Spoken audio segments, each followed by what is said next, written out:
Attention Sleepless Knights. Thank you for consuming this OSI 74 product broadcast, live from the Black Knight satellite. For optimum performance and safety, your host, Mr. Lobo, asks that you please listen to these instructions carefully. When in a hospital or other healthcare facility, observe the restrictions on the use of electronic devices. Switch off before boarding an aircraft to prevent interference with communications systems. Do not operate this device in the presence of flammable gases or fumes, chemical plants, or where blasting operations are in progress. Always listen hands-free while driving a vehicle. Failure to observe these instructions may lead to immediate termination.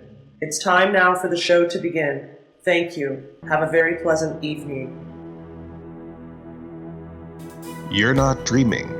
You're listening to the Sleepless Knights pODDcast. Emphasis on the odd. I am your host, Mr. Lobo, and this is Paul Sanders, my co-host, who is still floating in space in a space pod. I come up with a new term because since I'm the pantsless producer, I'm America's favorite astronaut. Ah, I see what you're doing. I'm going to get shirts made. Well, that'll be one more feather in our cap, in our arsenal to take over. Oh, anyway, we hope you're doing great. We're doing fine. I feel like we kind of need to sort of relax a little bit, kick off our sandals and go nutsoid with this episode. Because I feel like we came back a little hot, because we'd been gone for so long. We were sort of making up for lost time, talking about all the crazy things happening in the world and, nerding out on topics. But I feel like there's some basic things that we haven't really talked about, because we've been gone for 2 years we were gone with the podcast. Actually, Paul, in actuality, it's about a year and some change. Year and some change? When was the last podcast that we did? Give me a second here. Live at RetroCon episode 30 was recorded on November 12th of 2018. Wow, November 12th, 2018. And then the first newest one was April of this year? April 13th of 2020, not a Star Wars reboot. Even though we did do a small correction. In the Buff kind of disappeared off of all the web crawlers, all the iTunes and Stitcher. What happened with that? Because I thought that episode came much earlier, and then I remember someone who was listening to the podcast and they said, we don't hear Dixie enough. And I said, oh yeah, well there's the In the Buff episode where we were playing the card game. And they're like, I've never heard that. Yeah. Apparently during that episode, I ran a commercial for Casino Royale, not the new one, the old one that a lot of people like to shit on and don't really care for. Apparently, MGM really likes their where were we at? Lincoln Loot. They're chimp bucks. They're Lincoln Loot. Yeah, they really want that cash. So we had to go back and the High Council of Human Consumption. They banged the hammer on us and they removed it from all stations. We recorded a spot, I guess, to sort of fix that gap. And explain why that part of the show had to be redone, right? Right. So we lifted out the Casino Royale spot, and we dropped in the High Council for Human Consumption. Yes, spot. The High Council for Human Consumption. The concept of that, which we ended up using in our reboxing video that we posted. Mm-hmm. I mean, it apparently we have our own cinematic universe. Marvel's over there. They wish they had what we had. We have what the Lobo verse? Is that what we call this now? The lobotomy verse? I don't know. You're only working on 15%. How about the pantsless verse? Can we call it that? Pantsless verse? We'll have to. I don't know. Maybe it'll be like George A. Romero's Night of the Living Dead versus John Russo's Return of the Living Dead. We could split it off in two different directions, two different tangents. So, I mean, to have to satisfy the High Council for Human Consumption, I mean, do you think that they're going to flag us for talking about the Abes and the Apes and all this stuff that we've been talking about for the last? Well, I don't want to have to be taking all that stuff out.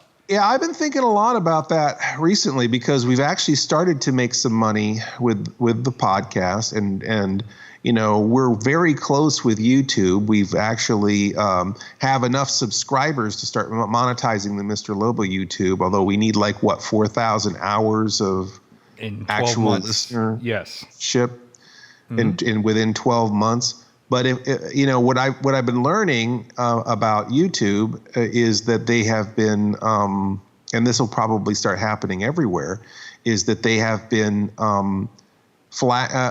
actually taking away monetization for videos that are talking about certain topics. So perhaps we shouldn't talk about the Abes and the Apes, even though it's something that's affecting everyone in the world. We should maybe have some sort of veiled way of talking about that so that we don't get our monetization, because we're just starting to get to a point where we can make some money with this stuff, right? How about we use a code word? How about the McShits? That's a little bit too on brand, Paul. How about chronic diarrhea? Well, yeah, I mean, that sounds pretty good. I mean, everybody deals with chronic diarrhea. That's a day in, day out thing, and everybody has to deal with that. And it would explain the run on toilet paper. I think that, let's run chronic diarrhea up the flagpole and see if anybody salutes. I mean, we'll try to run that chronic diarrhea as close to the bowl as possible. You want to stay inside. You want to stay 6 feet from everyone, if you've got chronic diarrhea. If you have chronic diarrhea, I mean, that squirts 7 feet, so you might want to go a little bit further. I guess it depends on whether or not you have pants. But depends, or if you're wearing your Depends. That's the thing is that. So I guess we'll try, instead of Abes and Apes, we'll do chronic diarrhea from going forward. So let's see if everyone will know what we're talking about. I mean, I've been watching shows, and it's just kind of sad. It's like, some of them are small news channels that are trying to report on chronic diarrhea. Some are just gaming channels that are reporting on chronic diarrhea, and they have to. All they have to do is talk about chronic diarrhea, because if they don't, then they end up losing their monetization. And I mean, that's just shitty. Well said. Speaking of monetization, we're finally turning the corner on some of this stuff. I mean, I think it's funny. Do we get in trouble for not complaining about not making money? Because I feel like every podcast is about complaining, but we've actually had some positive gains in our world with our shows. The Sleepless Knights podcast, we started, we set up a Patreon account, patreon.com/Sleepless Knights podcast. And, people who are super fans of the show, people who want to see us record this show week in and week out, have been giving us $1 per episode. And with one podcast, we've made more money than, ever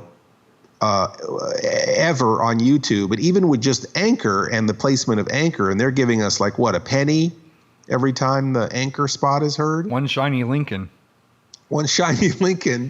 every time the Anchor spot is heard. And I think even with Anchor, we've made more money. Right? Now, are we allowed to talk about this? I mean, High Council's not going to come after us because we're talking about money. They could, huh? Because you tried to put links on our YouTube for our Patreon and our various other revenue streams, and none of that works, right? None of that works. You can't do that until we reached our full goal of monetization, even though.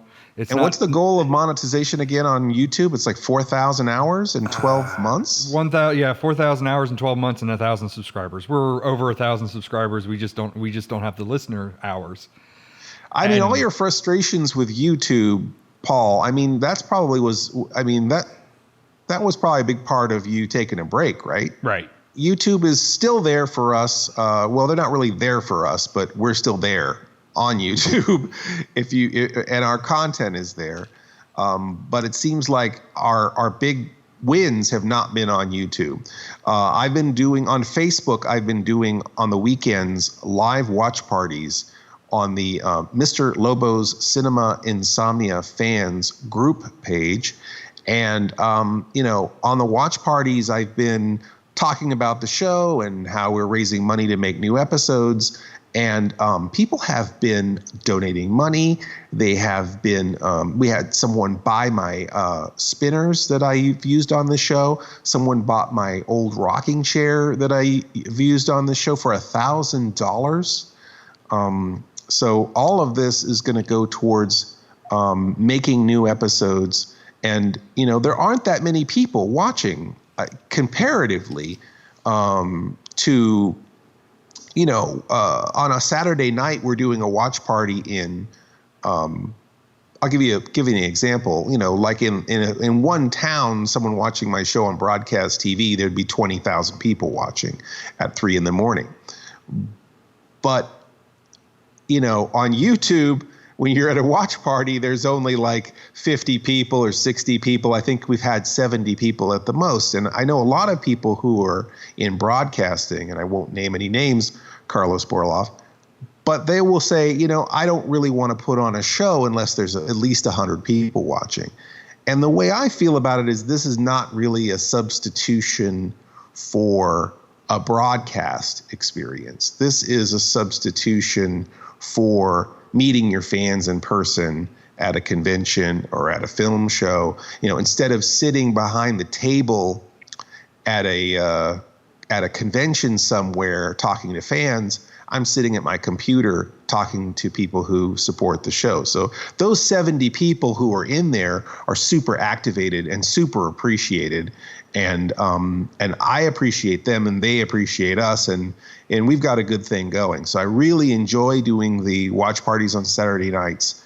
I feel like those have been very successful and have definitely helped us enormously towards making new shows. And then I'm very excited that, again, living the dream of actually bringing, even if it's just a few dollars, bringing in money from making the podcast is definitely a dream come true for Paul and I. And so we thank you for that support. So that part has been going really good, and we've been moving towards making new shows. I'm writing episodes, shooting these live segments for the watch parties has definitely given me an idea of how we can make the show here at home, even though there's simpler episodes with all of the chronic diarrhea that's happening in the world. We can still make Cinema Insomnia episodes. So that's really exciting. And that was something I wanted to talk about since that's something that's going on. But there's a lot to talk about with all of us. And you always ask, how's Paul? How's Miss Mittens? How's Aaron? And so, in the past, we've gotten together on our show or on this show, in the laundromat and in the diner. And I was thinking we could try to meet at a diner, all of us. But with the whole chronic diarrhea situation, meeting at a diner, which is something that we used to take for granted, is not so easy to do. So we were thinking about going to the Stargate, right, Paul? The Stargate, was that car wash? Stargate Diner, car wash, strip club, formerly a Burger King. That's right. Yes, that's the one. We were going to go to that diner again, but right now during the chronic diarrhea pandemic, they have a drive-through for the strip club, right, Paul? Yeah, and I mean, it just basically, they stick their ass out, and you swipe that credit card right through the crack, and you instantly get crabs. It's the crab and crack cash and carry. Yes. Right. Yes. Yeah. The special. It's the number. It's the number. God. It's the number 2. Well, obviously, you can see why we chose not to go back to that diner again, even though they have nice Burger King glasses that you can still get. But the Duke of Doubt warned us against it. So we decided we would go to perhaps Aunt Jenny's Route 41 diner again. Well, like when we met with Eric Miller at that one podcast, we had a diner experience there for that podcast. And Aunt Jenny's Diner has got a really weird thing going on during the chronic diarrhea outbreak. You have to call them an hour in advance for your meal, and then you tell them what you want, and then they put it, I don't know, just smush it into a cannon and fire it, and then they send you coordinates of where they think it's going to land, right? Yeah, isn't that like that sounds like geocaching for your meal? I don't Sounds know. like a real hassle. Yeah, so you got to go find it, and that just seemed like a mess. So didn't Aaron have an encounter with a bear when he tried to find his meal? Yeah, he did, but it wasn't an animal. Yeah. Well, all right. So what that leaves us with this new place. This is the newest thing in VR technology. It's the virtual restaurant at the end of cyberspace. And so we're going to, all of us, and when I say all of us, I mean Paul, Aaron, Dixie, myself, and Miss Mittens. We're all going to go meet at this virtual diner at the end of cyberspace. Although Paul's already in outer space, so he's just going to be meeting at the virtual diner at the end of space. Now, right in the virtual diner at the end of cyberspace. Now, you know, in the books for Guardian of the Hitchhiker's Guardian of the Galaxy, they the space ended, the galaxy ended. That was the thing. Now for this, do they run magnets over top of the hard drive so that they erase the virtual space? I think they erase the virtual diner, and then the next time you come in there, everyone forgets who you are and what you ordered. So basically Groundhog's Day. Yeah, or like any other diner I've ever been to. So anyway, so we're gonna get suited up here. I'm gonna put on my my gloves and my goggles, and I think Aaron is still out in Amish country. They have a shed on the edge of their property where they keep their technology. I guess it's okay. Paul, you know a little bit about this, right? I'm assuming. I mean, with the whole apes and apes, I mean the chronic diarrhea, they probably are a little bit more relaxed when the chronic diarrhea situation, and probably allow a little bit more tech because of this technological. Yeah, it's a more technological world, and I think it's a more kosher, if that's the right word, kosher for the Amish. They're automatic Amish or automaton Amish or Amishtrons now. I don't know, but they have these little sheds at the edge of their property where they keep their high tech stuff. And so Aaron is going to be in his shed with his fake beard and his bear, wearing his goggles, and he'll be talking with us from that location. Dixie is in her super groovy nuclear fallout shelter meditation chamber, and she'll have her VR headset on, and we'll be dialing herself in from there. And then Miss Mittens is actually at the Stargate diner's car wash / strip club. I guess, I don't know. They've got some sort of mimosa breakfast thing, but she's going to be at two diners at once. Well, she'll actually be at that diner that we don't want to go to, and also driving a car and wearing, I don't know, is it bad to VR and drive? That seems like a big mistake. And then Paul, you've got yours right on the Space Pod. They actually have a VR set on the Space Pod that you can wear. And then mine here at OSI headquarters. Now this must be from the diner because it's just greasy and it smells like French fries. I mean, honestly, I don't want to put this on my face. I think I'm going to get the eye herpes. It's funny because I already have eye herpes, so I'm more than willing to share this to the next person. I'm going to jam these headsets back right on my face. And oh, God, Paul. Seriously. I mean, what can I say? I mean, I got it from having to fight space herpes. I mean, those things are huge. They're really big. And I mean, I fired all my bullets. I mean, I ran out of bullets firing at these things. I had to throw the Papa Nana Giorgio potato chip thingamabobbers, whatever the hell they're called.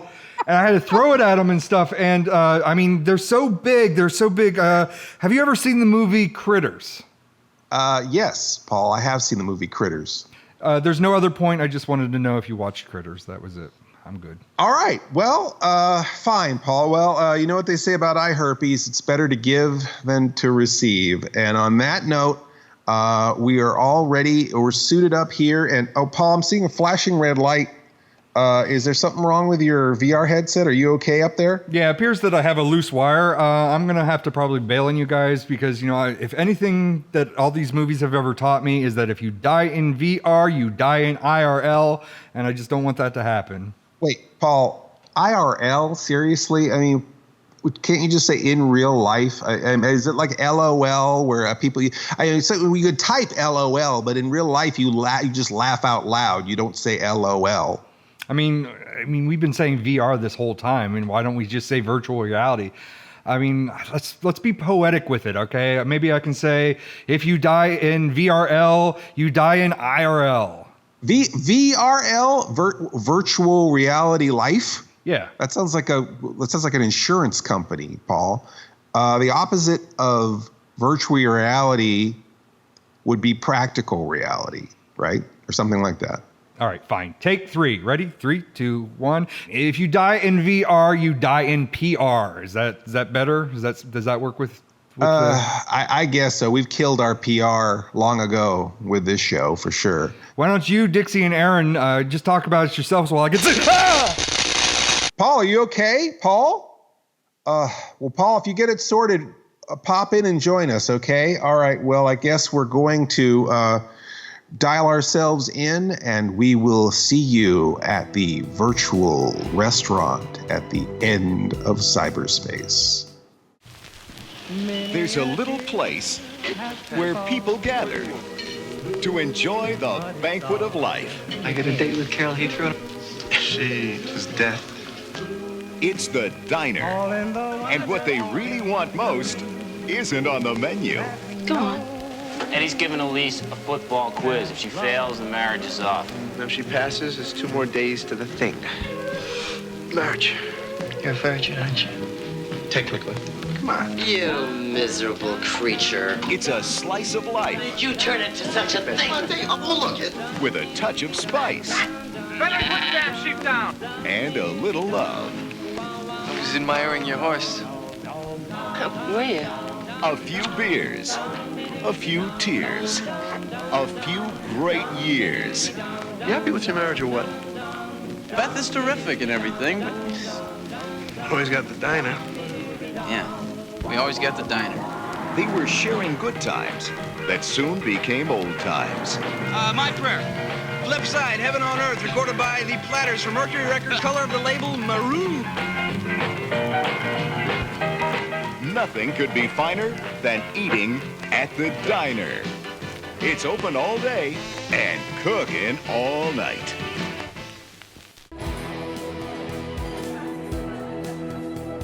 This is Mr. Lobo. I've got my headset on. Gosh, this is like Ready Player One, but it's like, I don't know, Ready Table for One. I'm waiting on Dixie and Aaron, who should be winking in here any minute.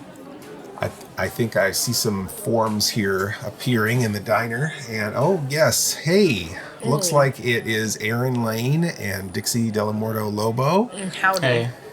And Paul should be here. He's having some trouble with his headset, a loose wire or something. So hopefully he'll just be popping in soon. Typical Paul. Oh man, you don't have to bust his chopsticks like that. It's virtual. He doesn't even need to put on pants. Still can't be bothered to show up. So we are at the virtual diner at the end of cyberspace. I know that Aaron wanted to be at the end of the universe. As long as the universe ends, I'm good. Oh boy.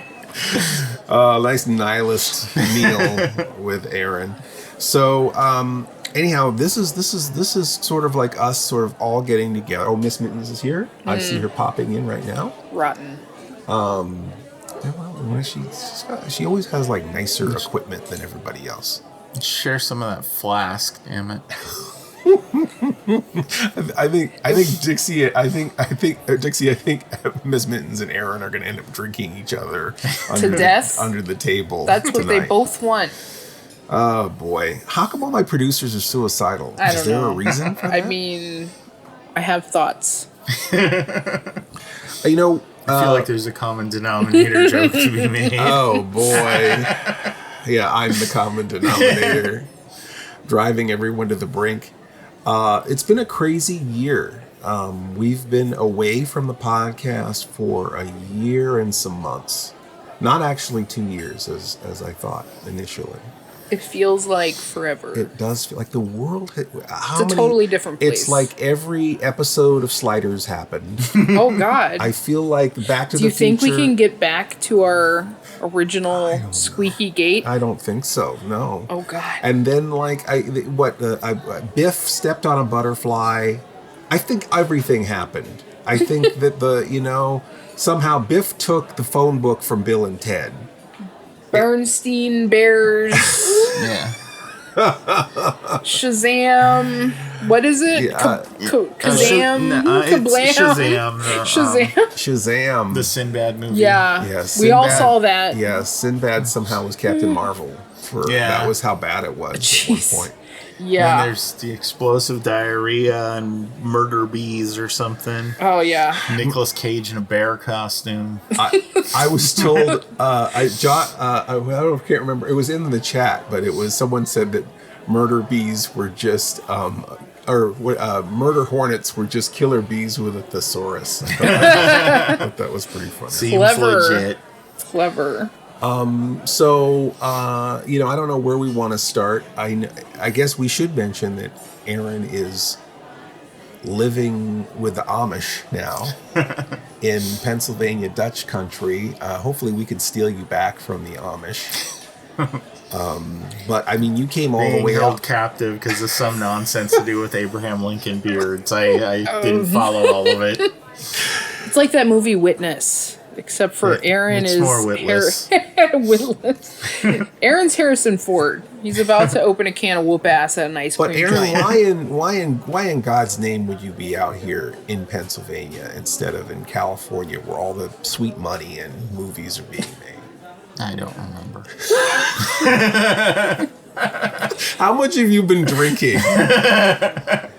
Not enough. Oh, yeah. God. A few less than I need at this you and point. Miss Mittens have not been good influences on each other. We've been. Is she among the Amish also? No, Miss Mittens. They'd eat her. Yeah, they would. They'd make her into a soup, a salad. Yeah. Soup, salad, and breadsticks. Actually, I have eaten Amish cuisine. They do not eat salads. No, it's all yellow foods. All the yellow foods, which is quite nice. And cornbread and multiple corn kinds mash, of chicken corn chowder. Gravies. Oh yeah. Potatoes too. Potatoes, yeah. Butter. Variety of different cheeses. Yes, right. All right, cheeses. I think we've covered the Amish food. I think they have wineries. Yeah, I don't know if the Amish do they? Wineries? I thought I bought well, there's like there's a lot of touristiness. There's real Amish and there's like tourist Amish, right? Yeah. Being held captive by the touristy Amish. Yeah. That's a shame. Like, this is an amusement park. You can leave whenever you want. This is Dutch Actually, Wonderland. can you leave? Yeah, no, it's Dutch Wonderland. Yeah. This is a wonderful cell you've got me held in. This is a liquor store. Sir, we've asked you to leave. So, I don't know if the waitress is ever going to come over here and take our order. But I think Miss Mittens ate her. Oh, fantastic. Went the way of Aunt Audrey in the alternate timeline. But, we haven't really gotten to catch up with everybody, or the viewers, I guess not viewers, but listeners.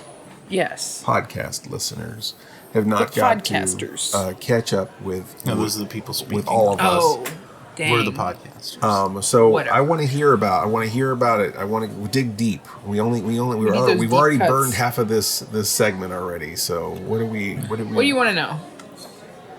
Well, Dixie, what have you been doing with yourself? Been in a bunker. I know that. I built my conspiracy bunker because of the irradiated scorpions above ground. We've gone full Damnation Alley down here. We've got cockroaches. Yeah. We've got scorpions. I know that the Landmaster has not had an oil change. Oh in a no, long that time. that shit is kaput. I think I got a recall notice in the mail for We did get a recall notice on in the the mail. Landmaster. So we've got to somehow get that repaired. We're going to have to get an So oil join us on change. Patreon. Yes, so that we can get an oil change. patreon.com/cinema insomnia. You've been doing a lot of Sleepless painting. Nights. This one has its own Oh, Patreon. yeah. Well, yes, that's true. But Dixie does work on. I guess you do now. You're on I'm this on show. the podcast. So, yes. So give us your money. Sleepless Knights podcast Patreon. I'm saying if you're plugging our Cinema Insomnia one, might as well plug the other two. Yes, and Yeah. OSI 74, or actually Outer Space International Patreon. All three of them go toward feeding hungry artists. Yes. Like us, namely. And helping us make things. Now you have been. Speaking of Future Noir, we were in the Future Noir Lounge, Future Noir's Insomniac Lounge, talking about cyberpunk. Yeah. We did 2 cyberpunk parties since the podcast has 2019 was the year of Blade Runner. Yeah, Blade Runner happened in 2019. And as a New Year's party, we did kind of a dress-up thing where we dressed up our house as sort of a futuristic East meets West neon-clad funhouse. And then we invited people to come over dressed up in sort of It was a future costume people party. clothes. Yeah, It was delightful. it was. We had a foil unicorn show up. We Giant had sexy replicant ladies. We had several men dressed as Blade Runners. A lot of trench coats. Mostly trench coats. We'll say like 85% trench coats at this party. And what was interesting is so many people were like, I would have paid to go there. I would have paid to have been at this party. Oh, Aaron took some amazing pictures. Oh, yeah. Oh, yeah. At the Future that Noir was party. that was really the selling point for people online. They saw the pictures and are like, how do I get to do that? So we ended up renting a space in Bethlehem. Bethlehem, if you don't know, Bethlehem, Pennsylvania. You need to be specific. Jerusalem. Yeah, Jerusalem. You know, we moved it to Jerusalem, of course. We Holding a Blade Runner party in the Holy Land because, you know, they love their Blade we found a Runners. manger and we had a little party. I mean, they crucified Roy Batty, right? She's got Yeah. the nail through the hand. We went ahead and Roy did Batty was at our party. The costume. Yeah, that guy. So we decided to do. We rented out a place in Bethlehem. It was a PA. gorgeous space. Now, if you don't know, Bethlehem, PA has these giant steel stacks that Gorgeous. look like the beginning of Blade Runner. You know, those things belching flames at the beginning. Yeah. And downtown Jerusalem still has all this. Jerusalem. Downtown Bethlehem. Now we're all messed up. So where are we? We're in the world's Carmen, San Diego. They have these stacks, the steel stacks, and it looks like it's very industrial downtown. So anyhow, they've got and they this- chose to keep them up. They use them as beautification instead of tearing them down now that they're abandoned. Yeah. So they have them all lit up, gorgeous at night. And then nearby to this, there's a space called National Sokol's Lodge? National Sokol's Lodge. They are a fraternal order. I would say kind of like a club for. Yeah, there's like a bar, bowling alley. It's an and awesome then like space. a ballroom upstairs. The Yeah, ballroom it's a cool place. is, I believe, built in the 30s. 29, I think. Was it? Yeah, 30s. Gorgeous. Like, the whole thing is wood walls. There's a little kitchen. There's a bar. It's wonderful. I loved the space. As soon as we saw it, I was like, this is where I want to. And Chris Severn, who is party. a new friend that we met at RetroCon, he showed us this place. And we went bowling. We went bowling with him. And we talked about doing a Blade Runner party. And he said, "Have you seen the space upstairs?"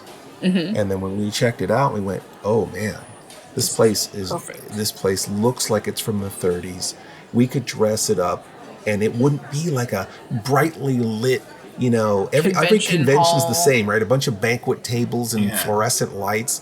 We could actually stage the space to have a sort of a cinematic kind of immersive experience. And we had like visuals of cityscapes projecting on the walls and some kind of like neon sign type writing that was like projected against different walls. Yeah. And then the lighting was all mood, like different colors. We had Chapman Studios bring in a bunch of props from their science fiction movies. A bunch of sci-fi props were there, and Aaron was running projection, and so we showed a movie. Yeah, and there was the mocap face thing that Joe had set up that was really crazy. Or John Dimes is like disembodied head floating, making faces. Yeah, this thing. Little Max Headroom. Exactly, this thing just turns you into a Max Headroom. And then Dixie was selling like vintage clothes. I had compiled a bunch of very Blade Runner-esque thrift finds, and I was selling them for thrift store prices. I was trying to, costume people. Maybe some people I figured might come and want to dress up their outfit a little bit.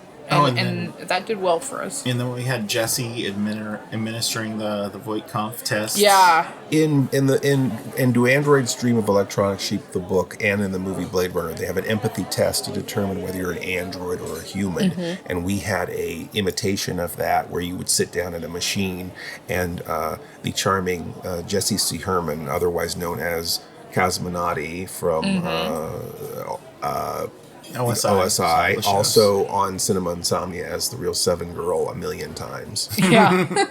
It was funny when Aaron was editing episodes, he's like, okay, now who's this girl? No, that's Jessie again. Oh, who's she this just girl? saw a different wig. Yeah. But that kept happening. It happened 4 or 5 times. Yeah. Delightful. What's the name of the Real Seven Girl? That's Jessie again. It's easier to remember now that I've met her. We have a hard time getting ladies to show up for the show sometimes. I don't know why that is. Am I creeping them out? I don't think so. I just think that comedy's a hard sell. How does Borloff get like 20 ladies? He's got all the charisma. He rolled high for the charisma. Yeah, like in California, I could get us to turn out like Borloffs, but when you're out in Amish country. I guess that's true. We get some hot Amish gals. We're very fortunate that people will drive 2 to 4 hours to be on our show. Yeah. And then that I think is the thing that is... Thank you. Shout out to Jesse and Roxanne. Especially, yes, and Crystal. And Crystal. Emily. Yeah. Yeah. Oh, and Emily. Yeah. Everybody coming out here. All of our lovely ladies. Yeah. OSI 74 is in the middle of nowhere in a lot of ways. And somehow we're producing, and it's much to the thanks. And my gratefulness goes to Dixie and Aaron for doing so much amazing work. For our indentured. Yeah, exactly. I just keep cooking them breakfast and they keep making art. Thank you for that. And then the fans bought me a laptop because mine blew up. Yeah. Yes. And we're going to talk more with Dixie and Aaron right after this.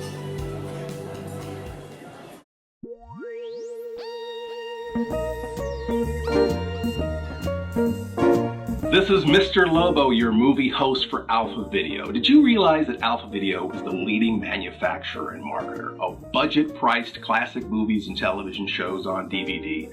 We have over 4,000, that's right, 4,000 active titles available on DVD, and we maintain aggressive release schedule, very aggressive. I mean, we're a little mean about it sometimes, maybe pushy. Maybe mean is too strong of a word, maybe a little pushy. But there's so many mamby-pamby distributors out there that aren't aggressive enough in their DVD distribution. We're tilting the balance the other way because we want to make sure that you're getting your DVDs, you're getting your 4,000 DVDs on time every month. So thank you so much for supporting Alpha Video, and check us out at oldies.com. You're listening to the Sleepless Knights podcast. We're here in the virtual diner. During the break, our virtual waitress, she's probably working from home, I guess, wearing her own VR headset. But our virtual waitress came up and took our order. I, of course, ordered a stack of pancakes, warm syrup, black coffee. Dixie, what did you have? Got a eggy sandwich, chocolate milk. Eggy sandwich and chocolate milk. And then Miss Mittens was in the bathroom, but Aaron ordered for himself and Miss Mittens, right? And we're both getting the same thing. It's the Wells special. The Wells special? Like Orson Welles? Yes. It's 2 porterhouse steaks for 2. Jesus. A whole pineapple, pint of pistachio ice cream, and a quart of scotch. Jesus. My God. At least you don't have to drive home. And man ate that every day. Wow. That explains a lot of things, honestly. It's a wonder he lived as long as he did. And now, what's the Elvis special? Oh God! That's like a fried peanut butter and jelly sandwich with bacon on it. That is an Elvis special. Oh no, it would be peanut butter and banana sandwich.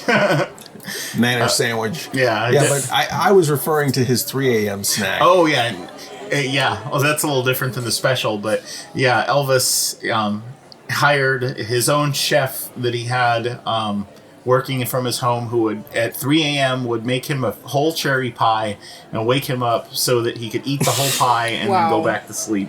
God, that's the survivor guilt. That's the dessert order. Yeah, no wonder he died on the commode. That's the survivor guilt that he was feeling when he was eating his feelings. Long line of great heroes that died on the commode, like Admiral Snack Bar. Admiral Snack Bar on Cinema Insomnia. We had a.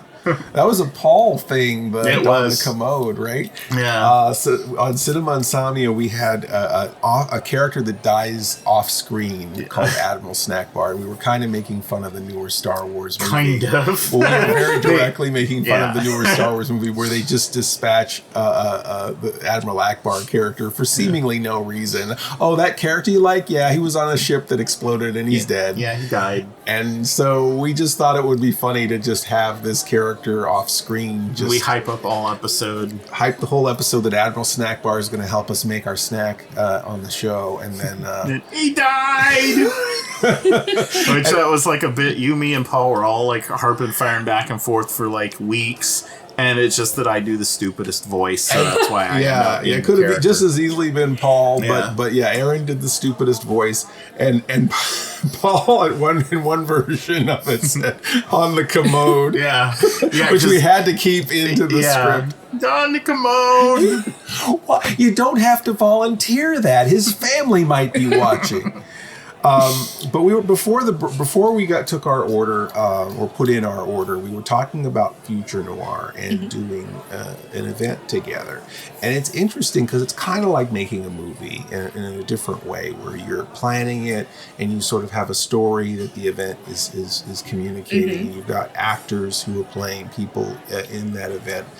The only interesting thing is the audience is also participating in it, because there is no atmosphere if nobody shows up dressed up. Yeah.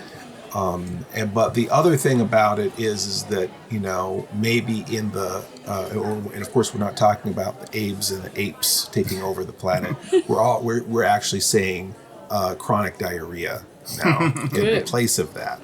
But when when this whole crisis happened, and is happening still, when chronic diarrhea is still all over the place. Right.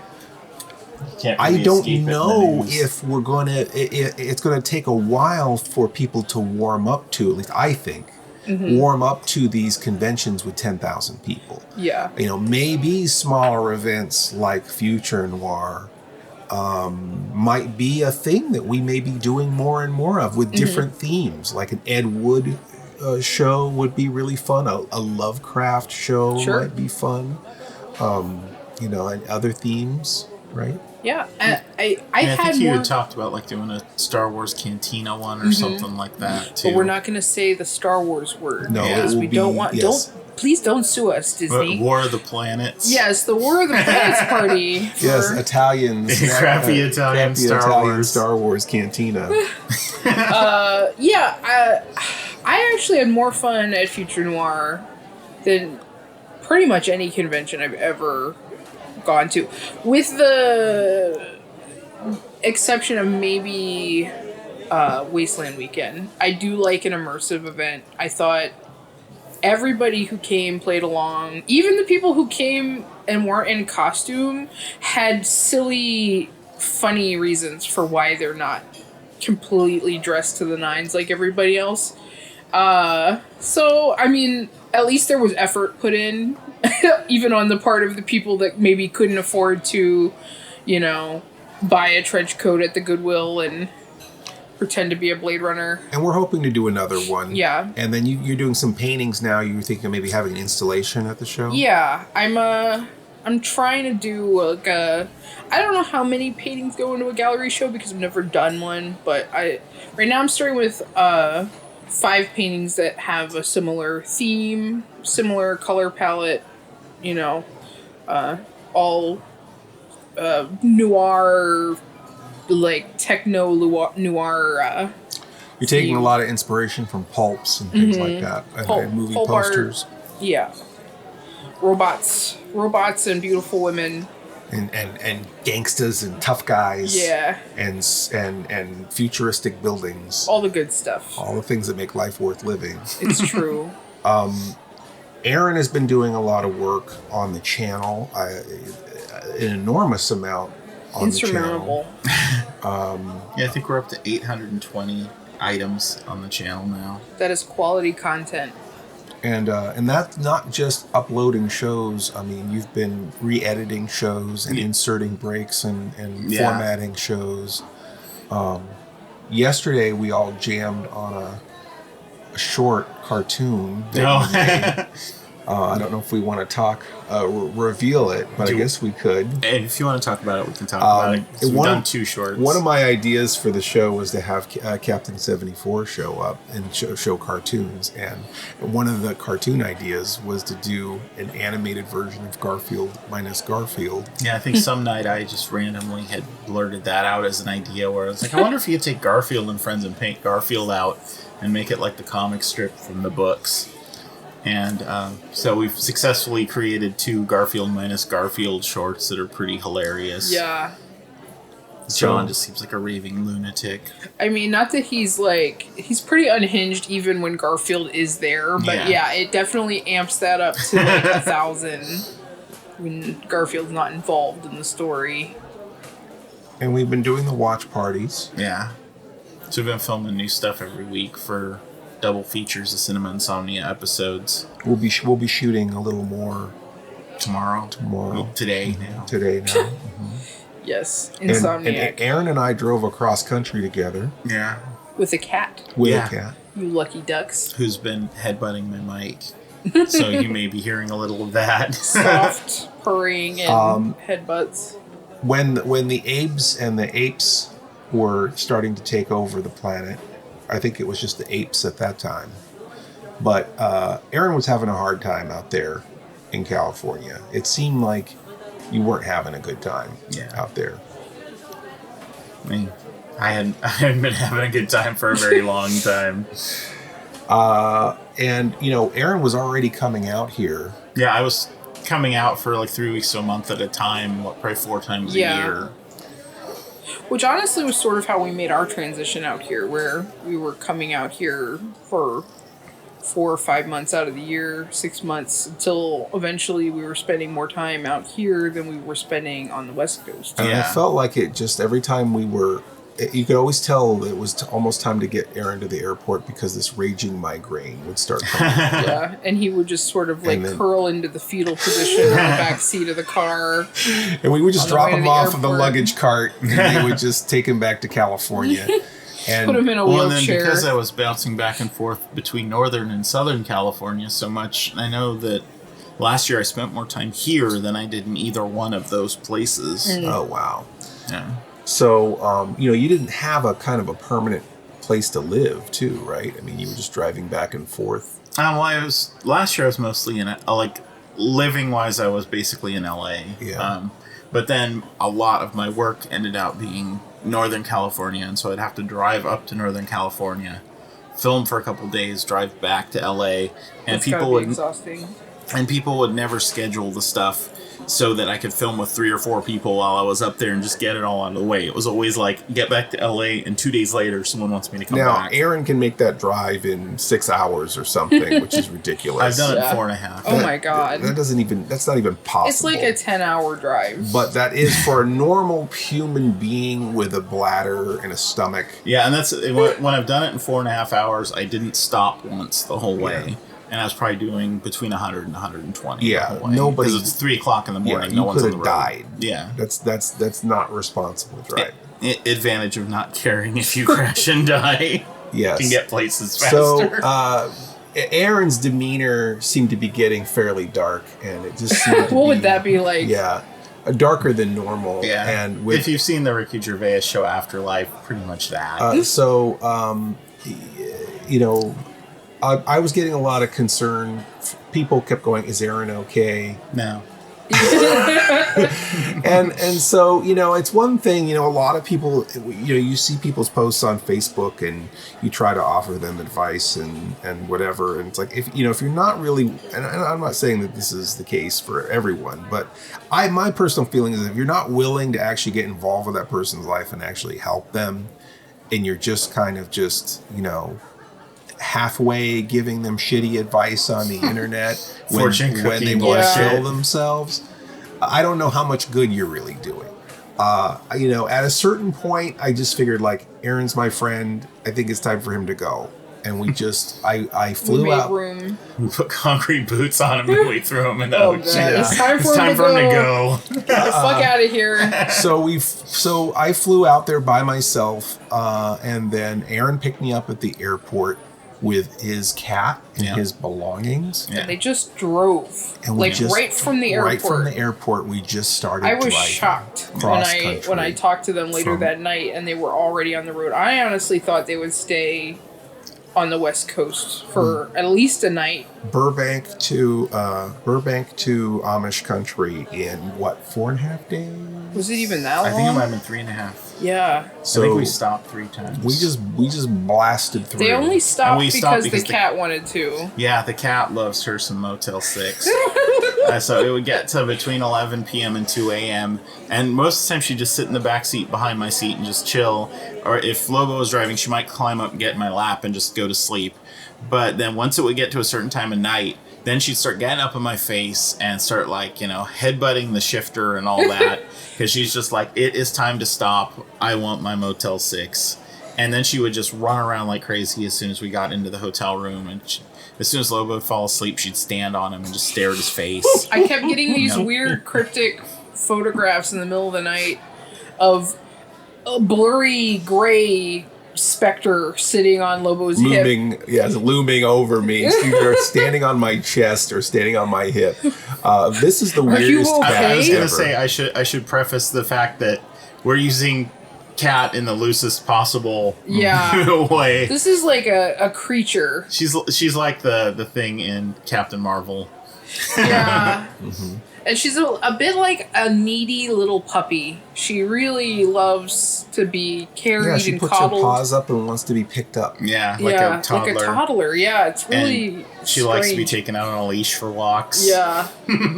And literally yesterday, Lobo and Aaron had to run some errands, and she must have seen Aaron out the window leaving and came screaming down the stairs and through the kitchen trying to get out to them, like screaming, like she was crying because he was leaving, and I had to like comfort her, and then she wouldn't let me put her down.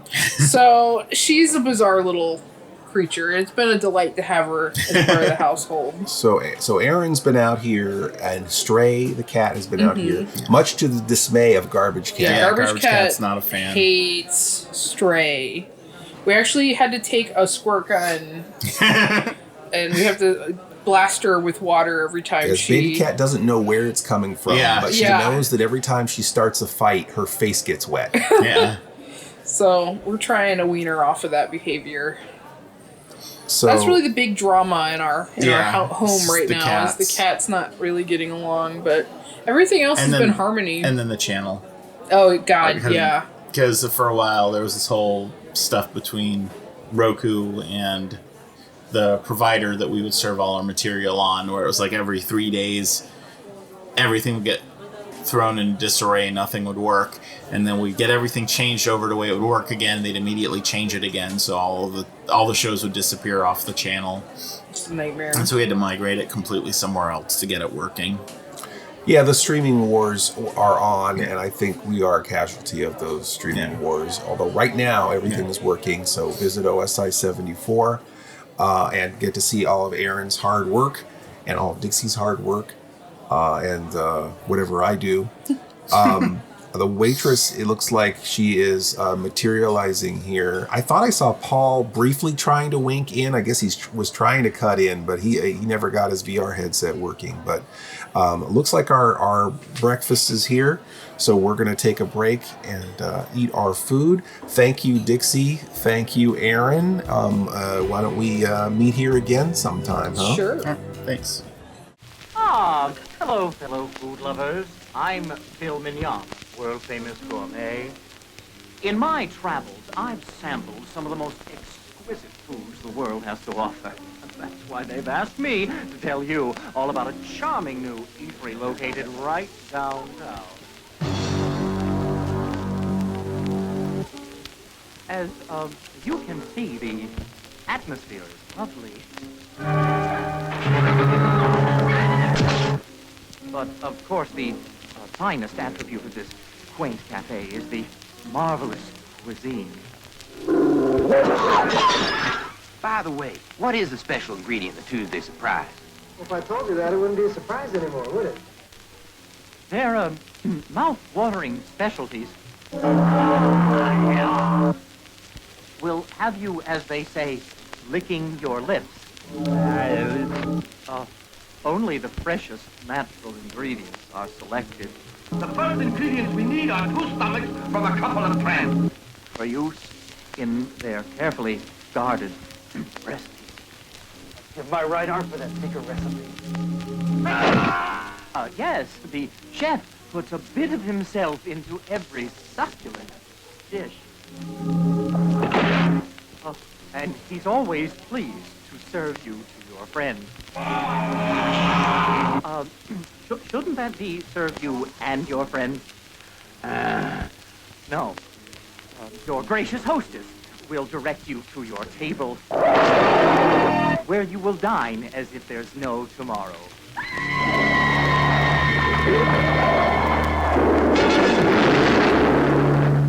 So, breeze on down and don't let anything stand in your way.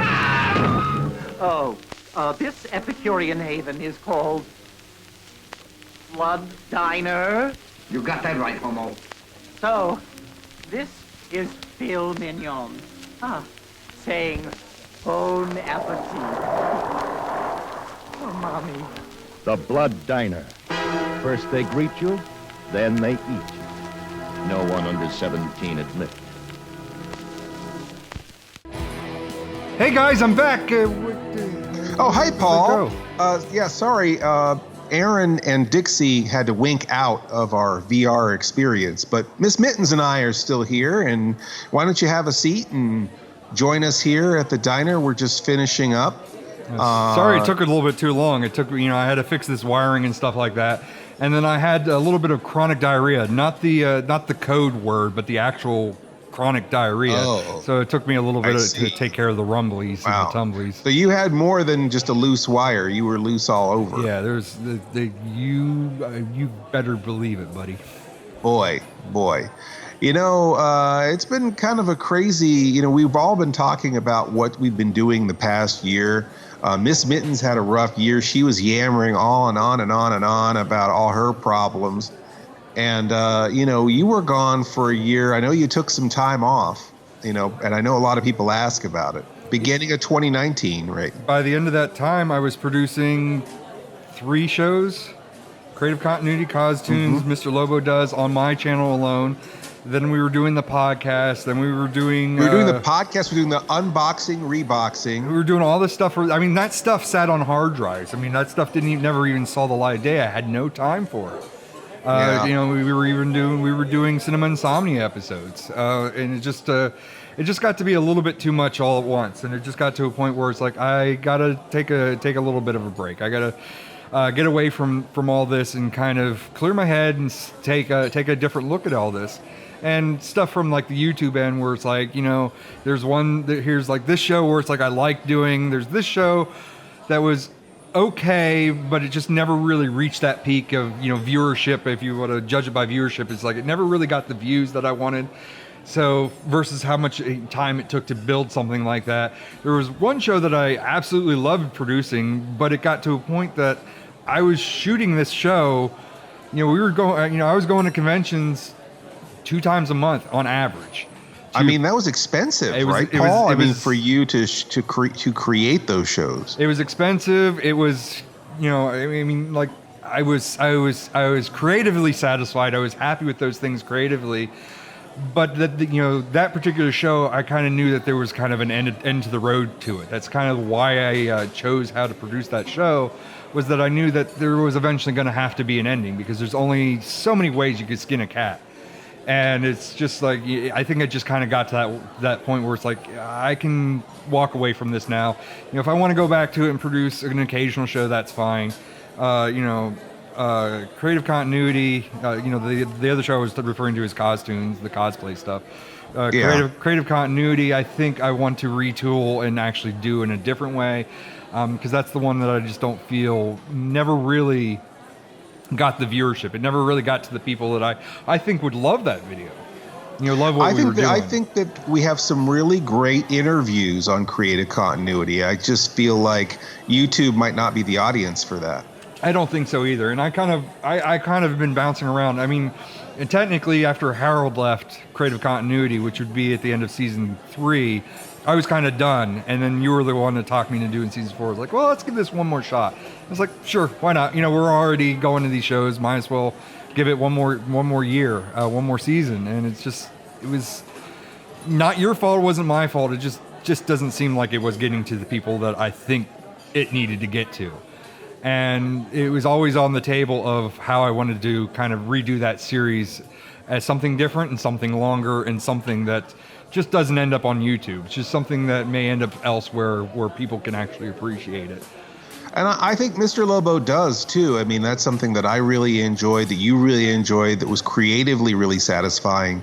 But I still don't think it's found its audience yet. And I don't think it's the quality of the material. I just think that we just haven't found the right format or the right platform yet. Yeah, I just kind of feel like it's the same way where it just doesn't hit that audience. And I don't know, like with that's one of the shows that's still carrying over, where it's like I want to continue with the season 2, but I think we have to look at maybe a physical media audience, or maybe we have to look at maybe a couple extra bucks and going the Amazon route if we can, or if we can get you said it yourself that we kind of, season 1's kind of a proof of concept where we can present it to, say, a Netflix or such, that we can maybe have it strictly on there for X amount of months or years or whatnot before it goes anywhere else. Yeah, there may be a streaming outlet that's looking for a show, and we can show them this and say, hey, this works. This is something that we've created. We can expand this into more of an episodic show. And I mean, with Mr. Lobo Does, it was something that I kind of want to test physical media with anyway, and that's a perfect show that we can test with, because a lot of the other stuff, there was kind of some issues that would come up where somebody's like, well, if you show this, then blah, blah, blah, you might see legal actions. Whereas Mr. Lobo Does is something 100% we do. And I think we have a little bit more freedom when it comes to like physical media. And a lot of stuff that I've read is like, well, even though we live in an age of streaming, there are still people out there that like and enjoy streaming media, or physical media rather. That people want that actual disc that's on their wall or whatnot. Even though they can go to YouTube and watch it for free, they still want that. Even if it's not to watch it, is to support the artist. And I think we might have that. Well, and I think that if the Cinema Insomnia DVDs are any indication, I mean, even though I don't sell nearly as many DVDs as we used to back in the heyday of DVDs, you certainly get a lot more bang for your buck if you've got one person who's going to pay a premium price for a premium product. That's one person who's, even on the low end DVDs, like the alpha DVDs that are at the $8 level, that's one viewer giving you $8 instead of having, 800 viewers giving you a penny a piece or something to make $8. 800 viewers, you're very gracious. That's like 700 more viewers than what we normally get. So, I think that there again, it's definitely finding the audience that appreciates you the most, and maybe trying to, not to make it so all about money. It's certainly, if we, again, I say this, a joke all the time, is that if it were all about money, we would be doing something a lot smarter. This is something that's very meaningful to us, and something that we do get a lot out of creatively, but at a certain point, it's like, we want to do more with it, and we want to be able to keep doing it. And it takes, even though it looks fun and it looks spontaneous, it takes a lot of work to do this stuff. And so, for us to keep doing it, we've got to find a revenue stream from somewhere to support it. Yeah, if I do this thing for YouTube and hope to get paid, it's creatively satisfying, but it's not keeping my lights on. I'm still at my age paying the government for my college loans for a crap ton of money.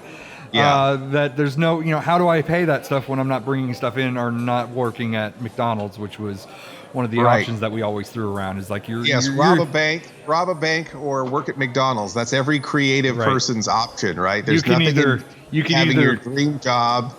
You either get your dream job, or you rob a bank, or you work at McDonald's. There's nothing in between. None of the other equations. And it's just kind of like after I took that time off to clear my head, coming back, somebody told me, I don't know who told me this, but somebody said that the key to this is working smarter and not necessarily working harder. We're working harder, but not necessarily working smarter. That sounds like a very wise man who said that. I have no idea what kind of jackass would tell me that, but I'm trying to build off of that. Yeah, and I feel like we're starting to be a little smarter. Like, I feel like actually the way we've been running these watch parties has paid off for us. As I mentioned at the beginning of this program, where we're finding the more activated people who are supporting the show and want us to make new episodes. And I feel like with what we've been doing with the Sleepless Knights podcast by going to Patreon is that, we're finding those people who want to support this and want to further this and see the value in it. And that little bit of money coming in definitely makes it so much easier to keep going with it. And I think what the idea of them doing the Mr. Lobo does as DVDs is kind of the version of working smarter, whereas I hope to at least generate enough income to at least seed the financial part of season 2 of Mr. Lobo Does. Yeah, I think the DVD might even be a good premium for some sort of crowdfunding platform. I don't want to name drop like GoFundMe or Kickstarter, but whatever we decide to do with it, I think a DVD might be a good tier for something like that. And I mean, and we never really talked about this, but there's also the VOD. There's the Mr. Lobo Does on VOD that has the extra content as well. Yeah, and again, maybe VOD, Vimeo VOD is not the ideal place for that too. There might be a better place. It might be Amazon. We might have to come up with the funds for the subtitling and just do Amazon and just go that route. Yeah, exactly. As much as Amazon and I have brushed shoulders quite a bit. Yeah, I don't. Well, and that's the thing too, is that we've got Cinema Insomnia. I didn't mention this at the beginning of the program, but we've got 4 Cinema Insomnia episodes on Amazon and 19 episodes on Amazon UK. And every time somebody watches those videos, it's not a lot of money, but it is a little bit of money coming in from those videos. And we've actually had people pay to own those videos via Amazon Prime. Mm-hmm. So, again, much more sane and reasonable than any of our experiences with YouTube. But I think there's nothing wrong with the content.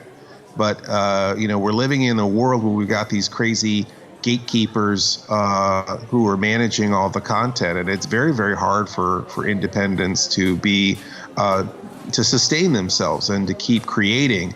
I, for one, am glad that you're back, Paul, and that you're creating. It's great to see the stuff that you've been putting together. I think the editing on some of the reboxing videos that have been coming out are hilarious. I think the podcast, the amount of work that you put into editing and polishing this turd that we call the podcast, when it comes out, when that Lincoln log drops, it always sounds so much better than it does when we were recording it. So, there's a lot of work that goes in there, and I feel like, a creative person, if they've got a talent, that they should share it, that it's something that, and I think people need creativity in their lives. I think we need creativity in our lives and to keep doing what we're doing. And I think that everyone needs creativity in their lives, whether it's their own creativity or whether it's listening or enjoying or watching someone else's creativity. So hopefully we can all, with all this amount of chronic diarrhea that's been happening, I think people maybe are valuing entertainment more, valuing art more, and perhaps, all that stuff is essential as well.